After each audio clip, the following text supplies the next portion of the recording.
اللہ اللہ اللہ اللہ لا الہ الا اللہ محمد رسول اللہ صلی اللہ تعالی علیہ وسلم۔ الصلاۃ والسلام علیک یا سیدی یا رسول اللہ،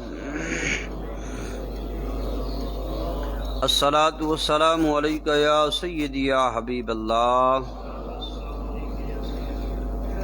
الصلاۃ والسلام علیک یا سیدی یا نبی اللہ، وعلی آلک واصحابک یا سیدی یا رحمۃ للعالمین۔ الحمد لولیہ والصلاۃ علی نبیہ وعلی آلہ واصحابہ اجمعین، اما بعد فاعوذ باللہ من الشیطان الرجیم، بسم اللہ الرحمن الرحیم۔ قل ان کنتم تحبون اللہ فاتبعونی یحببکم اللہ ویغفر لکم ذنوبکم واللہ غفور رحیم۔ قل اطیعوا اللہ والرسول فإن تولوا فإن اللہ لا يحب الکافرین۔ آمنت باللہ صدق اللہ مولانا العظیم وصدق رسولہ النبی الکریم الامین۔ الصلاۃ والسلام علیک یا سیدی یا رسول اللہ، وعلی آلک واصحابک یا سیدی یا محمد رسول اللہ صلی اللہ تعالی علیہ وآلہ وسلم۔ اللہ کریم کے فضل و کرم، نبی پاک علیہ الصلاۃ والسلام کی نگاہ ناز کے صدقے میں صبح کی نماز ادا ہوئی۔ اللہ پاک تمام کے سجود کو اپنی بارگاہ میں شرف قبولیت عطا فرمائے۔ مالک کریم، خالق کریم نے قرآن مجید فرقان حمید کے اندر ارشاد فرمایا، قل ان کنتم تحبون اللہ فاتبعونی یحببکم اللہ ویغفر لکم ذنوبکم واللہ غفور الرحیم۔ اے محبوب، تم فرما دو کہ لوگوں کو اگر تم اللہ کو دوست رکھتے ہو تو میرے فرمانبردار ہو جاؤ، اللہ تمہیں دوست رکھے گا اور گناہ تمہارے اللہ بخش دے گا، بڑا مہربان ہے وہ، رؤوف الرحیم ہے۔ قل اطیعوا اللہ والرسول فإن تولوا فإن اللہ لا يحب الکافرین۔ اور محبوب فرما دو کہ اطاعت کرو اللہ کی اور پیغمبر کی، اگر وہ لوگ منہ پھیریں تو اللہ خوش نہیں رکھتا ان کافروں کو، اللہ ان کافروں سے بالکل بیزار ہے۔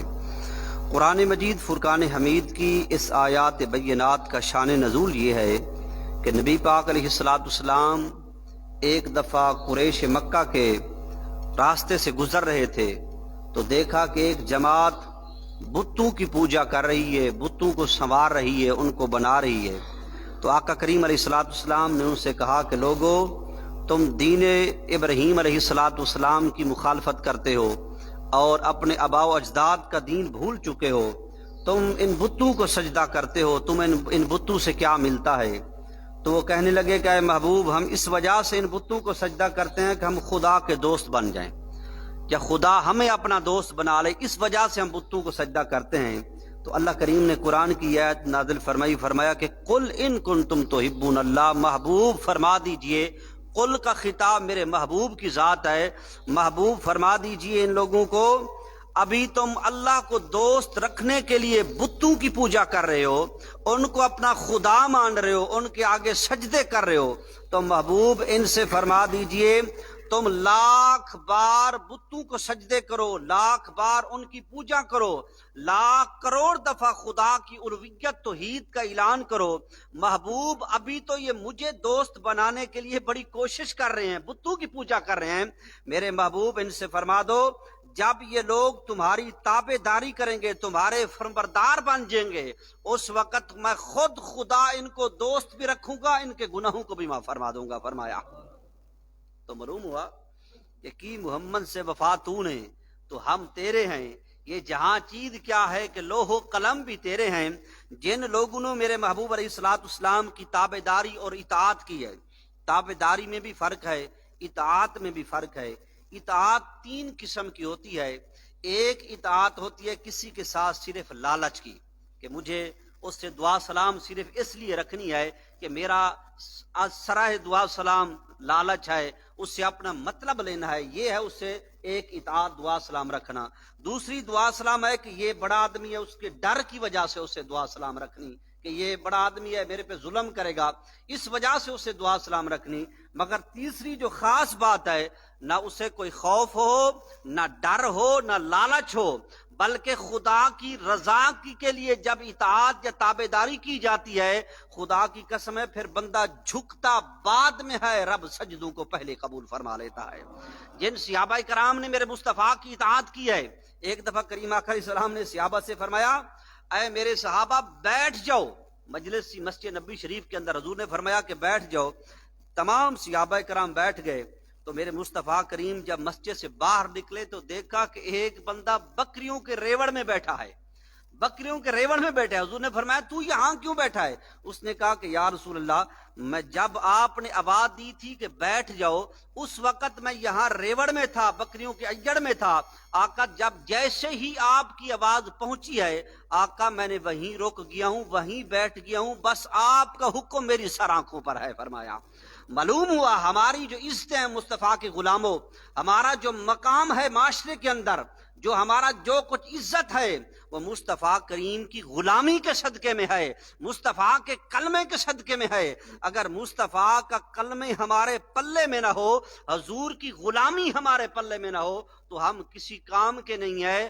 کام تب بنتا ہے جب مصطفیٰ کی اطاعت بھی کریں، تابعداری بھی کریں اور سچے غلام بھی بن کر چلیں۔ فرمایا حضور کے غلاموں کی کیا شان ہے۔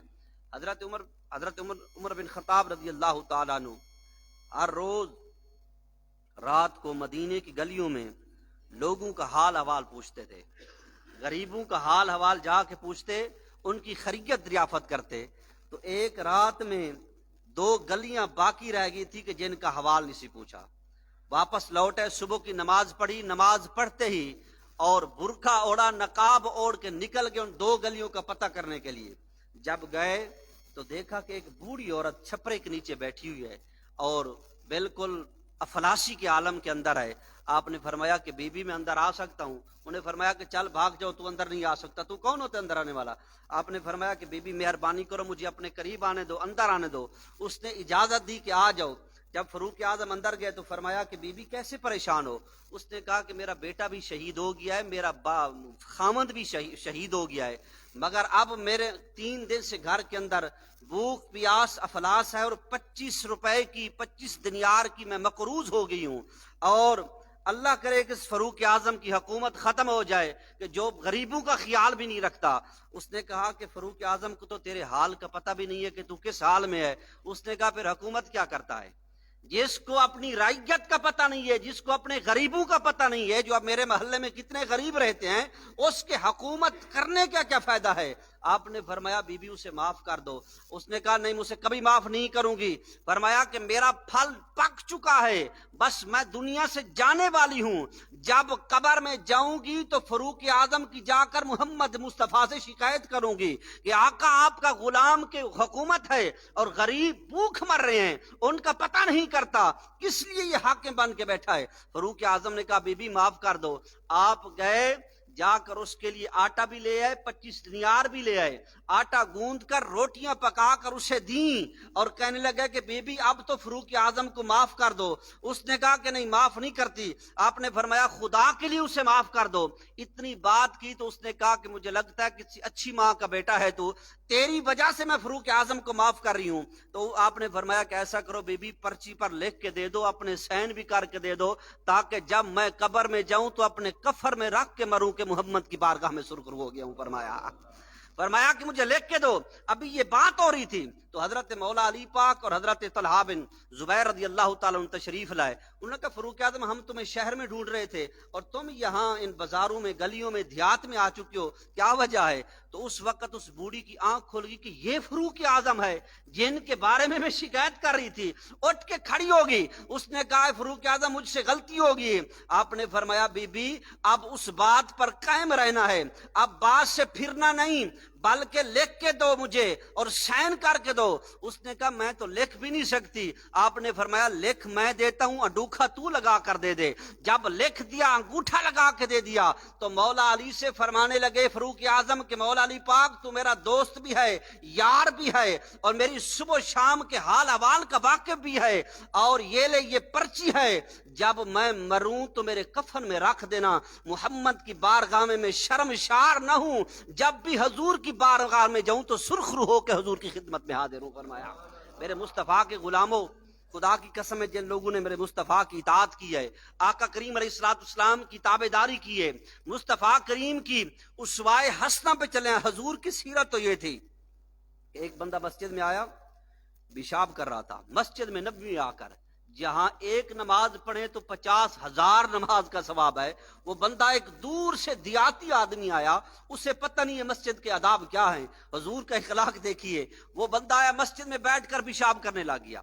جب صحابہ کرام نے دیکھا نا تو چپٹ پڑے اس پر کہ اس کو جا کے ماریں اور اسے سمجھائیں کہ یہ خدا کا گھر ہے، یہ پیشاب کرنے کی جگہ نہیں ہے۔ تو میرے حضور نے فرمایا نہیں، رک جو اسے پیشاب کرنے دو، تم رک جو اسے پیشاب کرنے دو۔ اس نے پیشاب کر لیا تسلی سے۔ جب جانے لگا تو حضور نے اسے بلا کے کہا کہ یہ اللہ کے گھر ہیں، یہ پیشاب کرنے کی جگہ نہیں ہے، تجھے پیشاب کرنا ہے تو دور آبادی میں جا کر ڈھیلے لے کے جا، پانی لے کے جا، ادھر پیشاب کر کے آ، لہذا یہ پیشاب کرنے کی جگہ نہیں۔ میرے مصطفیٰ کریم نے اس کا پیشاب خود صفائی کے لیے انتظام فرمایا۔ جب اس بندے نے حضور کا یہ اخلاق دیکھا تو کہنے لگا کہ یا رسول اللہ اب گندگی دھو دیے تو اب میرا دل بھی دھو دو، محمد کا کلمہ پڑھا کے دین اسلام میں شامل فرما لو۔ فرمایا میرے مصطفیٰ کے غلاموں، حضور کا فرمان ہے جو بندہ کسی کی کسی غلطی کو معاف کر دیتا ہے اللہ اس کے گناہوں کو معاف فرما دیتا ہے۔ اللہ ہم سب کو عمل کی توفیق عطا فرمائے۔ وما توفیق الا باللہ۔ بسم اللہ الرحمن الرحیم۔ اللہم صلی علی سیدنا محمد وعلی سیدنا مولانا محمد مبارک وسلم۔ اللہم ربنا تقبل صلاة الفجر مع جميع جماعت الحاضرین۔ اللہم ربنا حب لنا من ازواجنا وذریاتنا قرۃ اعین وجعلنا للمتقین اماما۔ یا رب العالمین، مولا کریم رؤوف الرحیم، نماز فجر ادا کرنا میرے مولا اپنی بارگاہ دے اندر قبول منظور فرما۔ پاک پروردگار عالم سب دے روزے نماز تراویح قرآن مجید دا پڑھنا سننا اپنی بارگاہ دے اندر قبول منظور فرما۔ ماہ سیام دے صدقہ الہی تمام دے صغیرہ کبیرہ گناہ معاف فرما۔ مولا کریم ساریاں خطاواں درگزر فرما۔ یا رب العالمین قل بیماران امت نو شفا یابی عطا فرما۔ جتنا ساجا ماما بہنا بزرگ بچے نوجوان سارے نمازی بھائی بیمار نے مولا تمام نو صحت کاملہ عاجل عطا فرما، سب نو شفاء کلی عطا فرما۔ یا الہ العالمین عالمی وبا کرونا وائرس تو امت مسلمہ نو محفوظ فرما۔ الہی بے اولادہ نو نیک صالح اولاد عطا فرما۔ مولا کریم جنہاں یا اولادہ نے انہوں والدین دا فرمبردار بنا۔ یا الہ العالمین ملک پاکستان دی خیر عطا فرما۔ الہی حضور دی ساری امت دی خیر فرما۔ مولا کریم حضرت آدم علیہ السلام تو لائے کس وقت تک جتنے مرد و خواتین ایمان نال اس دنیا فانی تو پردہ کر گئے، الہی جملہ ایمان والے مرحومین دی بخشش و مغفرت فرما، سب نو جنت الفردوس اعلی مقام عطا فرما، برود قیامت نبی دو عالم علیہ السلام دی شفاعت تو بہرہ مند فرما۔ اللہم رزق لنا زیارت المکہ المکرمہ، اللہم رزق لنا زیارت المدینہ المنورہ، اللہم ارحم لنا فإنک خیر الراحمین، وصلی اللہ تعالی علی خیر خلق محمد وآلہ وصحبہ اجمعین برحمتک یا ارحم الراحمین۔